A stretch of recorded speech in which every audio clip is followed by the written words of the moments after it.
Hello साथियों, आप सभी का स्वागत है आपके अपने YouTube चैनल साल्ट इंस्टीट्यूट में। तो जैसा कि आपको पता ही है कि आज से परीक्षाएं स्टार्ट हुई हैं ट्रिपल सी की। तो आज जो पूछा जा रहा है, जो भी 4 अक्टूबर को जो प्रश्न पूछे जा रहे हैं उनको लेकर हम ये वीडियो बना रहे हैं। आप बहुत ध्यान से देखिएगा और वीडियो पसंद आए तो लाइक करके दोस्तों के साथ ज़रूर शेयर करिएगा। और अभी तक चैनल को सब्सक्राइब नहीं किया है तो चैनल को सब्सक्राइब करके बेल आइकन के ऑल पर ज़रूर क्लिक कर दें, ताकि जो भी हम नई वीडियो अपलोड करते हैं, जैसे कल 5 तारीख को भी जो परीक्षा होनी है तो हम उसको लेकर भी वीडियो अपलोड करेंगे। तो प्रतिदिन हम जो परीक्षा चल रही है ट्रिपल सी की उसकी वीडियो हम अपलोड करते हैं, तो आपको उसकी जानकारी समय पर मिलती रहे, इसलिए बेल आइकन के ऑल पर ज़रूर क्लिक कर दें। तो चलिए पहला प्रश्न देख लेते हैं। पहला प्रश्न है, निम्न में से किस व्यू में हम टेक्स्ट बॉक्स को जोड़ सकते हैं? तो 4 ऑप्शन जो दिए गए हैं उसमें से आपको बताना है कि किस व्यू के द्वारा हम टेक्स्ट बॉक्स को जोड़ सकते हैं, किस व्यू में। तो इसका जो सही जवाब है वो है A number, normal view. Normal view में हम टेक्स्ट बॉक्स को जोड़ सकते हैं। अगला प्रश्न देखते हैं। अगला प्रश्न है, कृत्रिम बुद्धि किस वर्ष स्थापित की गई? कृत्रिम बुद्धि से तात्पर्य है आर्टिफिशियल इंटेलिजेंस। तो ये कब स्थापित की गई? तो इसका सही जवाब है 1956। 1956 में आर्टिफिशियल इंटेलिजेंस इस्टेब्लिश की गई। ठीक है, अगला प्रश्न देखते हैं। अगला प्रश्न है, ट्विटर में कितनी देर का वीडियो रिकॉर्ड करके पोस्ट कर सकते हैं? देखिए, ट्विटर में एक लिमिट है कि आप इतने मिनट का या इतने सेकंड का ही वीडियो अपलोड कर सकते हैं। तो इसका जो सही जवाब है वो है 140 सेकंड। यानी आप 140 सेकंड का वीडियो अगर आपके पास है तो आप इसे अपलोड कर सकते हैं। अगला प्रश्न देख लेते हैं। अगला प्रश्न है, वॉकी टॉकी में संचार कैसा होता है? यानी जब आपने वॉकी टॉकी देखी होगी तो जो उसमें संचरण होता है, डाटा का कम्युनिकेशन होता है, तो वो कैसा होता है? तो इसका जो सही जवाब है वो है सी नंबर। यानी एक तरफ से पूर्ण होने के पश्चात ही दूसरी तरफ से बोलना पड़ता है, तभी वो सुनाई देता है। यानी एक समय में एक ही दिशा में होता दोनों दिशाओं में है। ठीक है, यानी आप सुन भी सकते हैं और बोल भी सकते हैं, लेकिन एक समय पे एक ही काम कर सकते हैं। या तो आप सुन सकते हैं या जो आप बोल रहे हैं वो अगले को सुना सकते हैं। अगला प्रश्न देख लेते हैं, इसको मार्क कर लेते हैं पहले तो। अगला प्रश्न देख लेते हैं। अगला प्रश्न है, ECS का पूर्ण रूप क्या है? ECS आपने मनी ट्रांजैक्शन में सुना होगा। तो ECS से तात्पर्य है इलेक्ट्रॉनिक क्लियरिंग सर्विस, ECS। ठीक है, इसको हम मार्क कर लेते हैं। अगला प्रश्न देखते हैं। अगला प्रश्न है, AEPS में BFD में B का क्या अर्थ है? ये भी मनी ट्रांजैक्शन से रिलेटेड क्वेश्चन है। BFD से तात्पर्य है बेस्ट फिंगर डिटेक्शन। तो BFD में B का जो मतलब है वो है बेस्ट। इसको हम मार्क कर लेते हैं। जो मनी ट्रांसफ़र होता है उससे रिलेटेड है। ठीक है, अगला प्रश्न, लिब्रे ऑफिस में डिजिटल सिग्नेचर का क्या उपयोग है? तो डिजिटल सिग्नेचर का उपयोग ऑथेंटिकेशन, नॉन रेपुडिएशन, इंटीग्रिटी, ये तीनों ही उपयोग डिजिटल सिग्नेचर में है। तो इसलिए इसका सही जो जवाब है वो है ऑल ऑफ एबव। इसको हम मार्क कर लेते हैं। अगला प्रश्न देखते हैं, मुद्रा योजना में 5 लाख रुपए लोन ले सकते हैं? तो इसका जो सही जवाब है, ये ट्रू फॉल्स में क्वेश्चन है, तो इसका जो सही जवाब है वो है ट्रू। बिल्कुल हम मुद्रा योजना में 5 लाख रुपए लोन ले सकते हैं। अगला प्रश्न देख लेते हैं। अगला प्रश्न है, ईमेल और फैक्स समान है? तो ट्रू फॉल्स में आपको इसका जवाब देना है। तो इसका जो सही जवाब है वो है फॉल्स, यानी ईमेल और फैक्स समान नहीं हैं। ठीक है, अगला प्रश्न देख लेते हैं। अगला प्रश्न है, IEEE 802.5 क्या है? तो ये है टोकन रिंग। इसको हम मार्क कर लेते हैं। अगला प्रश्न देखते हैं। अगला प्रश्न है, किस कोड का उपयोग करके USSD सेवा का लाभ उठा सकते हैं? तो देखिए, आप USSD सेवा का लाभ जो ले सकते हैं वो है *99#। इसको डायल करके आप USSD सेवाओं का लाभ ले सकते हैं। अगला प्रश्न, उबंटू में मिनिमाइज, मैक्सिमाइज और क्लोज विकल्प किस तरफ होता है? तो ये होता है लेफ्ट साइड। उबंटू इसमें मिनिमाइज और मैक्सिमाइज और क्लोज जो विकल्प होते हैं वो लेफ्ट साइड होते हैं। अगला प्रश्न, ईथरनेट द्वारा कौन सी मल्टीपल एक्सेस तकनीक का उपयोग किया जाता है? तो ईथरनेट द्वारा CSMA CD टेक्निक का यूज़ किया जाता है। ठीक है, अगला प्रश्न, भारत में कमर्शियल पेपर की शुरुआत कब हुई? तो भारत में कमर्शियल पेपर की शुरुआत 1990 में हुई। ठीक है, अगला प्रश्न, MMID का उपयोग कहाँ पर होता है? तो देखिए, MMID से तात्पर्य है मोबाइल मनी आइडेंटिफायर। तो इसका प्रयोग कहाँ पर होता है? तो इसका प्रयोग होता है IMPS में, मनी ट्रांसफ़र में। तो मनी ट्रांसफ़र में भी कौन से प्रकार का मनी ट्रांसफ़र है? ये IMPS यानी इमीडिएट पेमेंट सर्विस। ठीक है, तो MMID का प्रयोग IMPS ट्रांजैक्शन में किया जाता है। तो इसको सी सही जवाब हम इसको मार्क कर लेंगे। अगला प्रश्न, उपयोगकर्ता के लॉगिन शेल को प्रिंट करने के लिए किस कमांड का उपयोग किया जाता है? तो इसके लिए जो सही जवाब है वो है echo $shell। ठीक है, लॉगिन शेल को प्रिंट करने के लिए हम इस कमांड को टाइप करेंगे। अगला प्रश्न, निम्नलिखित में से ब्लॉगिंग प्लेटफॉर्म है? तो इनमें से जो ब्लॉगिंग प्लेटफॉर्म है वो है वर्डप्रेस। ठीक है, अगला प्रश्न, लिनक्स में किसको कॉपी करके एक नई प्रक्रिया बनाई जाती है? तो इसका जो सही जवाब है वो है एट्रीब्यूट। एट्रीब्यूट को कॉपी करके एक नई प्रोसेस क्रिएट की जाती है। इसको हम मार्क कर लेंगे। अगला प्रश्न देखते हैं, कंप्यूटर जो मापने और गिनने दोनों का संयोजन करते हैं उसे क्या कहते हैं? उसे हम हाइब्रिड कंप्यूटर कहते हैं।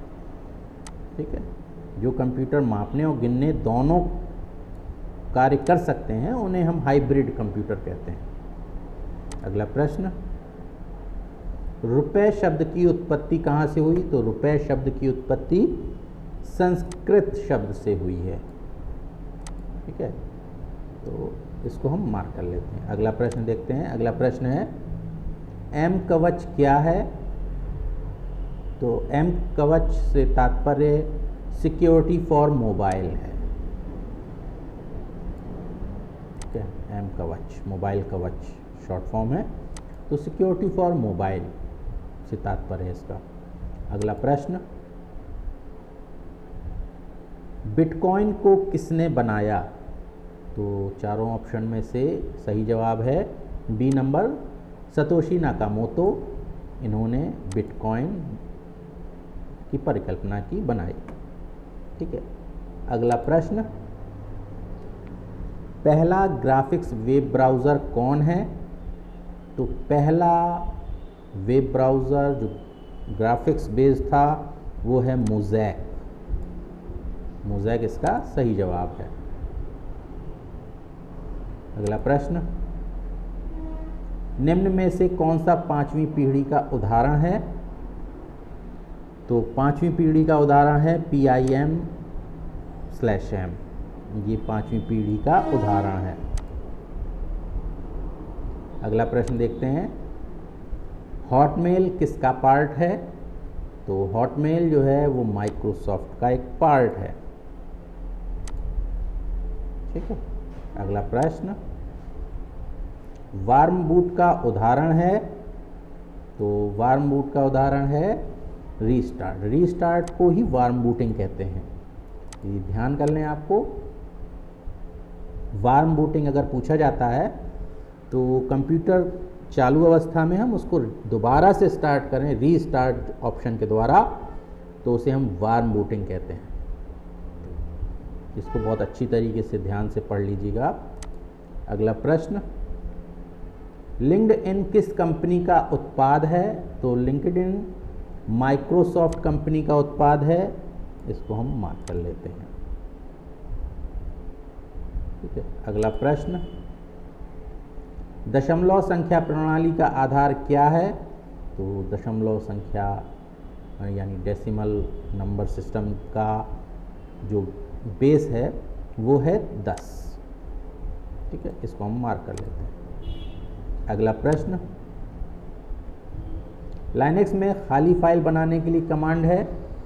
लाइनेक्स में अगर हम खाली फाइल बनाना चाहते हैं तो उसके लिए कमांड होता है टच कमांड के द्वारा हम ब्लैंक फाइल, एम्प्टी फाइल बना सकते हैं।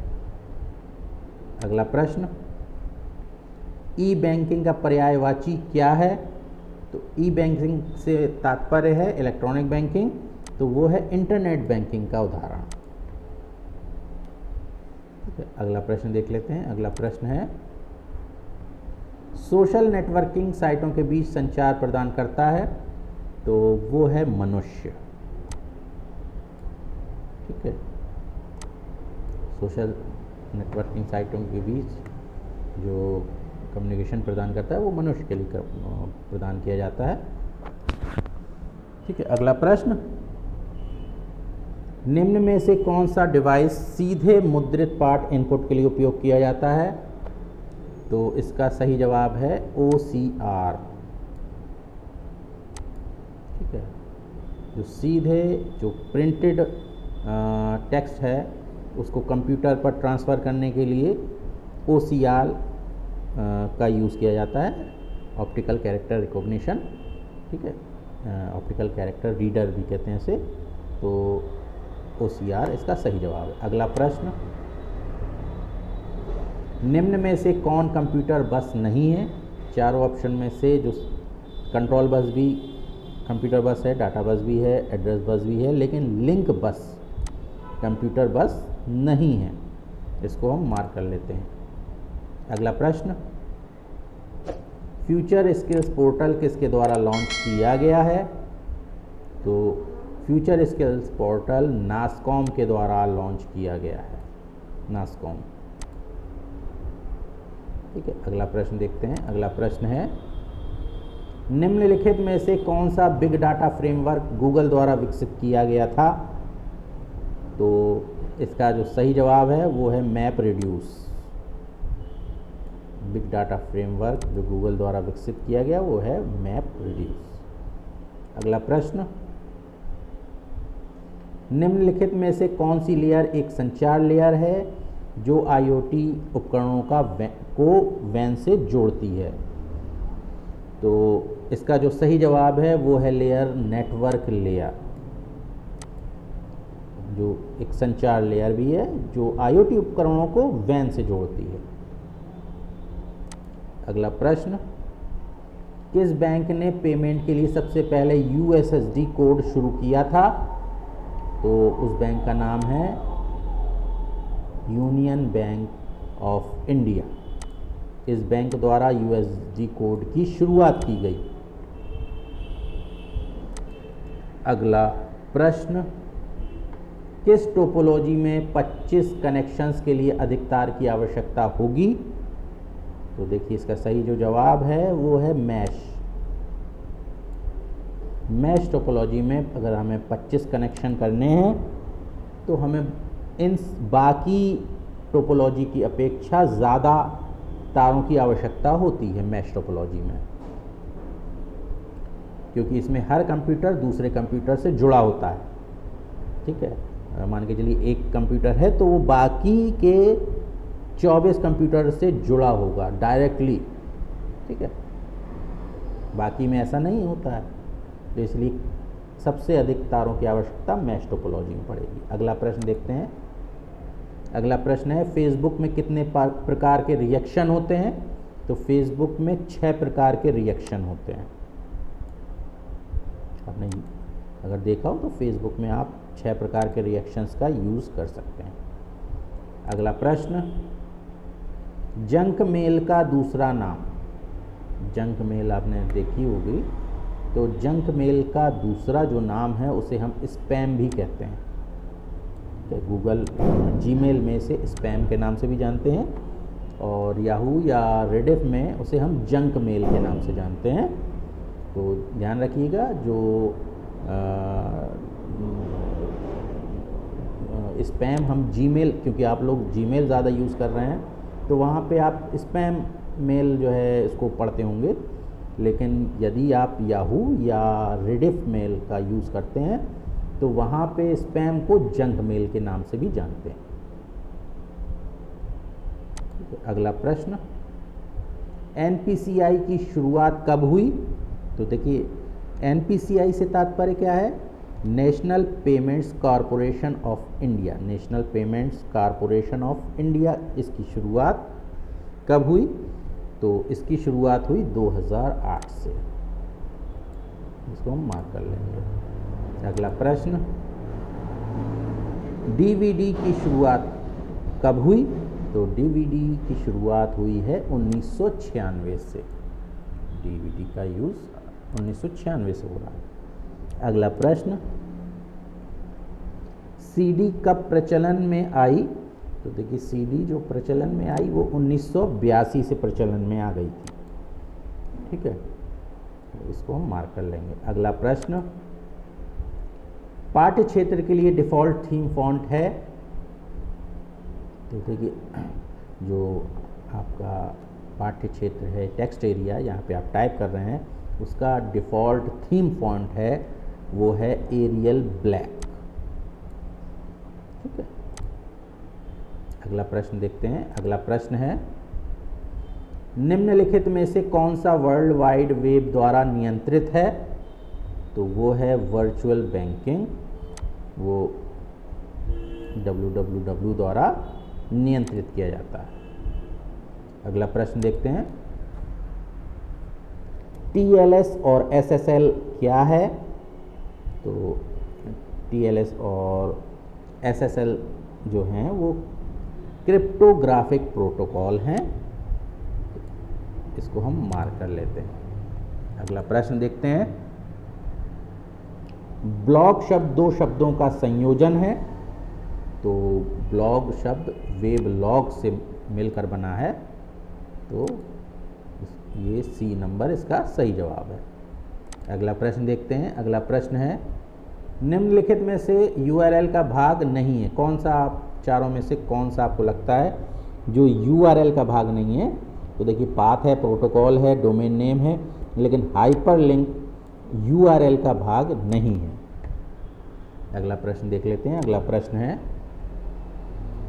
विंडोज़ 10 में किसी फाइल नाम में अधिकतम कितने कैरेक्टर हो सकते हैं?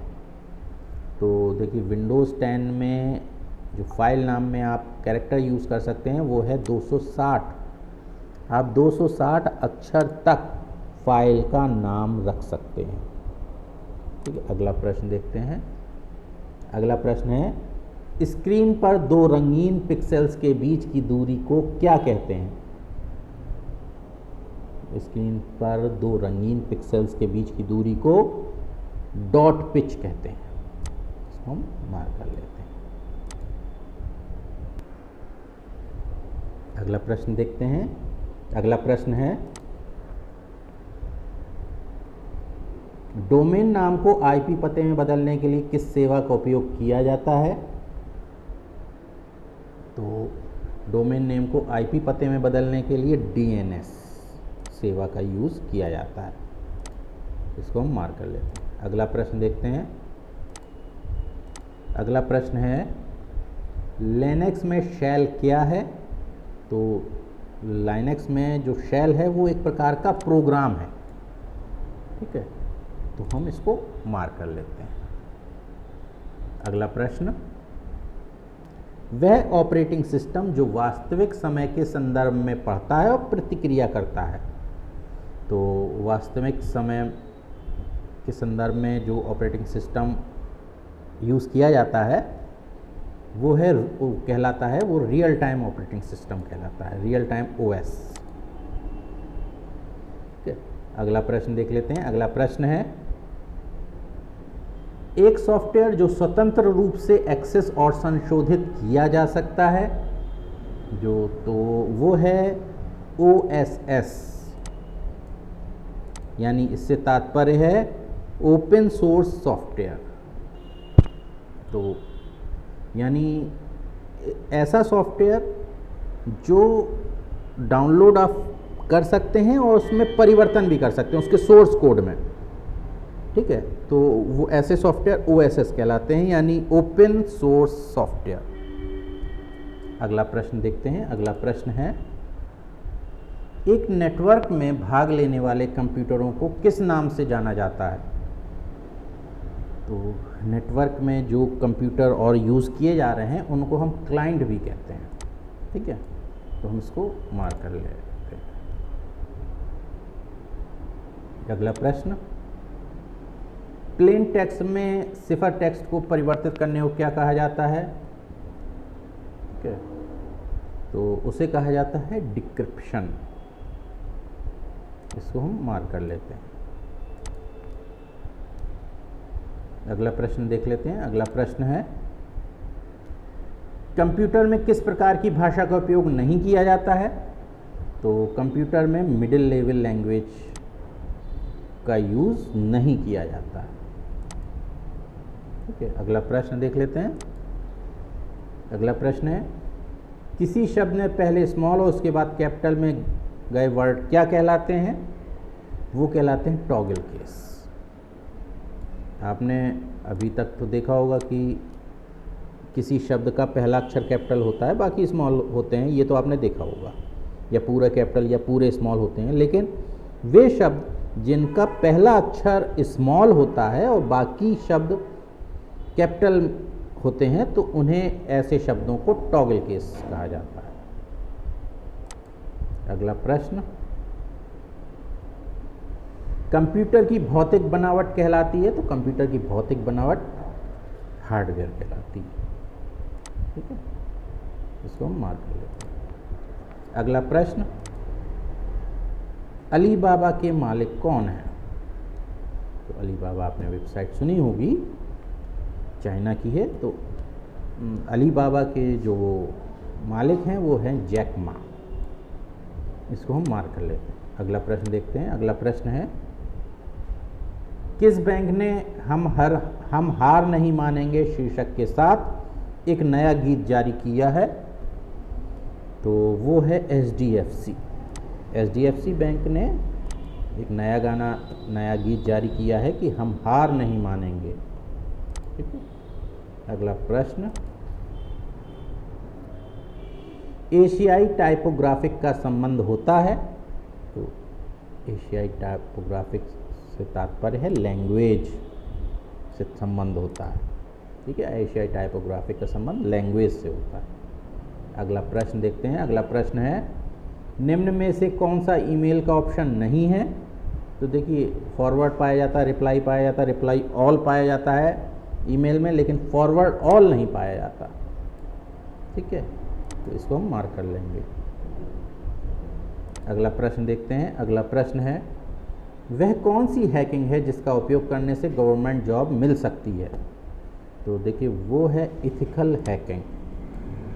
इथिकल हैकिंग का यदि आप कोर्स कर लेते हैं तो आपको गवर्नमेंट जॉब भी मिल सकती है।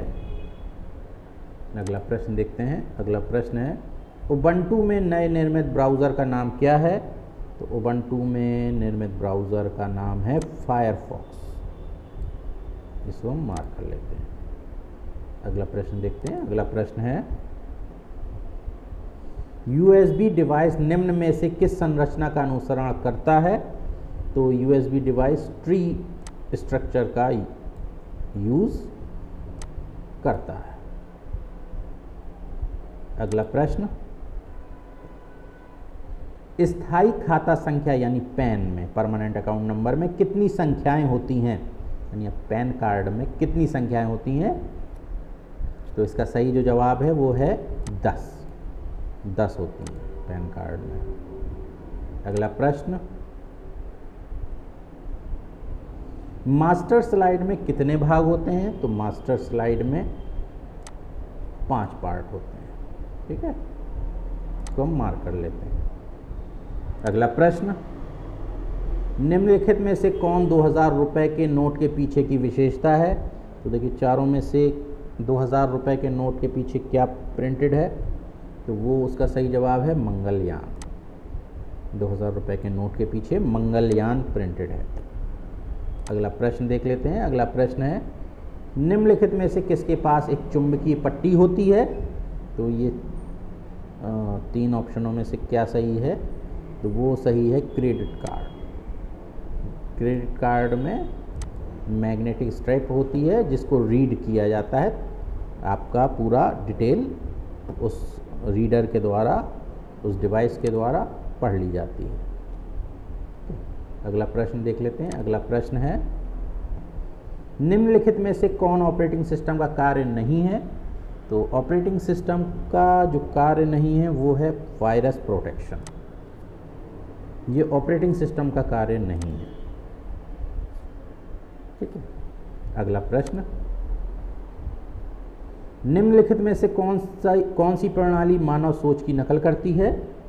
तो वो है आर्टिफिशियल इंटेलिजेंस। ठीक है, कृत्रिम बुद्धि भी इसे कहते हैं। तो आर्टिफिशियल इंटेलिजेंस मानव सोच की नकल करती है। अगला प्रश्न इंफॉर्मेशन सिक्योरिटी के लक्ष्यों में कौन सूचीबद्ध नहीं है? तो वो है निरीक्षण। निरीक्षण इंफॉर्मेशन सिक्योरिटी के लक्ष्यों में निर्धारित नहीं है। अगला प्रश्न देख लेते हैं। अगला प्रश्न है POS के स्तर 1 लेवल 1 के परीक्षण में निम्नलिखित में से कौन सा मैप नहीं किया जाता है? तो वो है सिक्योरिटी टेस्टिंग मैप नहीं किया जाता है। ठीक है। अगला प्रश्न देखते हैं। अगला प्रश्न है एक प्रक्रिया जिसकी मूल प्रक्रिया मौजूद नहीं है? तो देखिए वो है चाइल्ड। ठीक है, a process whose parent process does not exist. तो चाइल्ड जो प्रोसेस है उसका पेरेंट प्रोसेस मौजूद नहीं है। ठीक है। अगला प्रश्न देखते हैं। अगला प्रश्न है 3D प्रिंट करने योग्य फाइलों के लिए सर्च इंजन कौन सा है? तो 3D प्रिंट करने के लिए योग्य फाइलों के लिए सर्च इंजन है यकी। ये इसका सही जवाब है। अगला प्रश्न देख लेते हैं। अगला प्रश्न है यह विंडोज़ ऑपरेटिंग सिस्टम के लिए एडिटर नहीं है, यानी जो चारों दिए हैं ये विंडोज़ ऑपरेटिंग सिस्टम का एडिटर नहीं है। तो वो है राइट पैड। राइट पैड कोई एडिटर नहीं है। ठीक है, वर्ड पैड है, नोट पैड है, MS वर्ड है, ये तीनों एडिटर हैं, लेकिन राइट पैड नाम का कोई एडिटर नहीं है। अगला प्रश्न जब लिब्रे ऑफिस राइटर में रीलोड का विकल्प डिसेबल्ड होता है तो कब होता है? वेब व्यू में। वेब व्यू में लिब्रे ऑफिस राइटर में वेब व्यू में रीलोड का विकल्प डिसेबल होता है। इसको हम मार्क कर लेते हैं। अगला प्रश्न एक ऐसी फाइल जो प्रेजेंटेशन के लिए रेडीमेड स्टाइल प्रदान करती है? तो वो है ऑटो स्टाइल। ऑटो स्टाइल जो है वो प्रेजेंटेशन के लिए रेडीमेड स्टाइल प्रदान करती है, यानी ऑटो स्टाइल के द्वारा आप रेडीमेड स्टाइलें देख सकते हैं प्रेजेंटेशन में। ठीक है, अगला प्रश्न, कौन सा आउटलुक फंक्शन स्टिकी नोट्स के प्रयोग के समान है? तो वो है नोट्स। नोट्स जो है आउटलुक फंक्शन में स्टिकी नोट्स के समान कार्य करता है। तो अगला प्रश्न देखते हैं। अगला प्रश्न है, निम्नलिखित में से कौन ट्रांजिशन इफेक्ट नहीं है? तो जो ट्रांजिशन इफेक्ट नहीं है वो है blinks diagonal, blinks, C number, blinks diagonal. ठीक है, अगला इसको हम मार्क कर लेते हैं।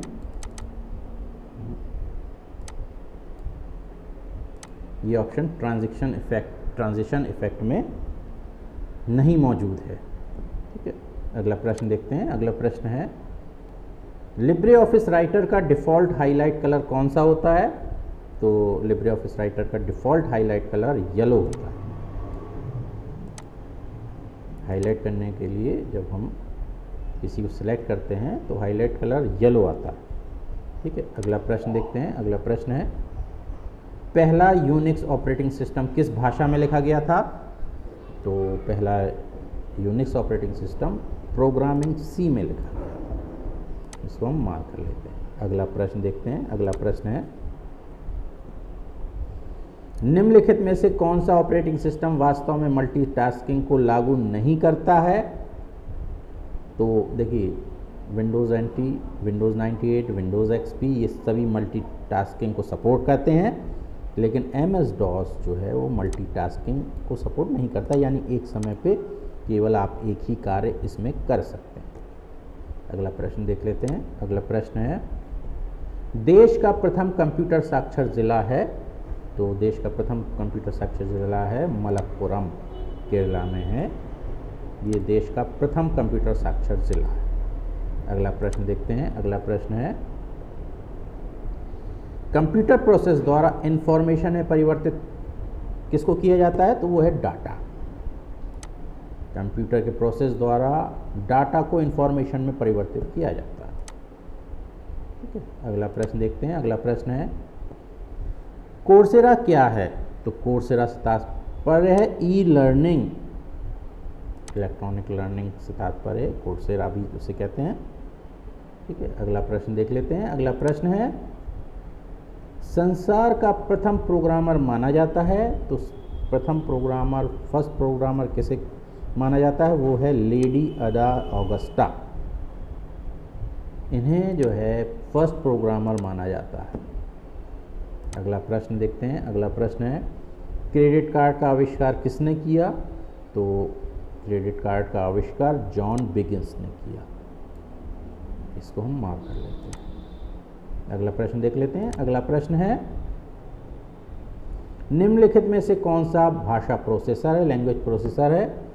तो देखिए, इंटरप्रेटर, कंपाइलर, असेंबलर तीनों ही लैंग्वेज प्रोसेसर हैं, इसलिए इसका जो सही जवाब है वो D number, all of the above है। इसको हम मार्क कर लेते हैं। अगला प्रश्न देख लेते हैं। अगला प्रश्न है, लाइनेक्स में कितने प्रकार के यूज़र अकाउंट होते हैं? तो लाइनेक्स में 3 प्रकार के यूज़र अकाउंट होते हैं। इसको हम मार्क कर लेते हैं। बहुत अच्छे ध्यान से समझ लीजिएगा, लाइनेक्स में कितने प्रकार के यूज़र अकाउंट होते हैं? तो 3 प्रकार के। फिर इसके बाद पूछा गया है, विंडोज़ में कितने प्रकार के यूज़र अकाउंट होते हैं? तो विंडोज़ में 4 प्रकार के यूज़र अकाउंट होते हैं। इसको हम मार्क कर लेते हैं। ठीक है, लाइनेक्स में 3 होते हैं और विंडोज़ में यूज़र अकाउंट 4 प्रकार के होते हैं। अगला प्रश्न देखते हैं। अगला प्रश्न है, कंप्यूटर में किसी शब्द की लंबाई किस में मापते हैं? तो कंप्यूटर में किसी शब्द की लंबाई बिट में मापते हैं। इसको हम मार्क कर लेते हैं। अगला प्रश्न, लिब्रे ऑफिस का पहला संस्करण कब जारी किया गया? तो लिब्रे ऑफिस का पहला संस्करण 2011 में जारी किया गया।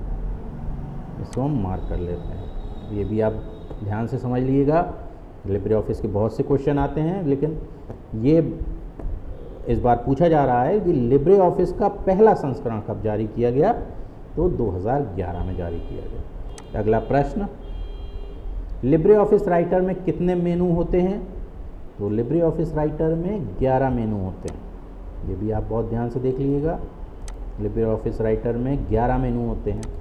अगला प्रश्न, निम्नलिखित में से किसका चयन करने के लिए 3 बार F8 कुंजी दबाते हैं, तो एक वाक्य का अगर आपको सिलेक्शन करना है तो आप 3 बार F8 की दबाएंगे तो पूरा सेंटेंस, एक वाक्य सिलेक्ट हो जाएगा। अगला प्रश्न, लिब्रे ऑफिस इम्प्रेस का प्रयोग किस कार्य के लिए किया जाता है, तो लिब्रे ऑफिस इम्प्रेस का प्रयोग प्रेजेंटेशन की डिज़ाइन के लिए किया जाता है। ठीक है, इसको मार्क कर लेते हैं। प्रेजेंटेशन की डिज़ाइन करने के लिए लिब्रे ऑफिस इम्प्रेस का प्रयोग किया जाता है। अगला प्रश्न, पंच कार्ड का आविष्कार किसने किया, तो पंच कार्ड का आविष्कार हरमन होलेरिथ ने किया। इसको हम मार्क कर लेते हैं। अगला प्रश्न देख लेते हैं। अगला प्रश्न है, पैरेलल पोर्ट का उपयोग किसके द्वारा किया जाता है, तो पैरेलल पोर्ट का प्रयोग इन चारों में से प्रिंटर के द्वारा किया जाता है। ठीक है, बाकी और किसी के द्वारा नहीं किया जाता, केवल प्रिंटर के द्वारा इन चारों में से। ठीक है, अगला प्रश्न देख लेते हैं। अगला प्रश्न है, कंप्यूटर का साधारण सिद्धांत का अनुसरण करता है जिसे गीगो कहा जाता है, जिसका अर्थ है गार्बेज इन गार्बेज आउट। ये इसका सही जवाब, गीगो से तात्पर्य है गार्बेज इन गार्बेज आउट। तो साथियों, ये थे आपके लिए बहुत ही महत्वपूर्ण 100 प्रश्न जो परीक्षाएं पूछे जा रहे हैं। आप इन्हें ध्यान से देख लीजिए और वीडियो पसंद आए तो लाइक करके अपने दोस्तों को ज़रूर शेयर कर दें, और अभी तक चैनल को सब्सक्राइब नहीं किया है तो चैनल को ज़रूर सब्सक्राइब कर लें। हम प्रतिदिन जो ये परीक्षा चल रही है अक्टूबर माह में, हम प्रतिदिन आपके लिए वीडियो लाते रहेंगे। तो इसी तरीके से बने रहें आप हमारे चैनल के साथ। तब तक के लिए जय हिंद।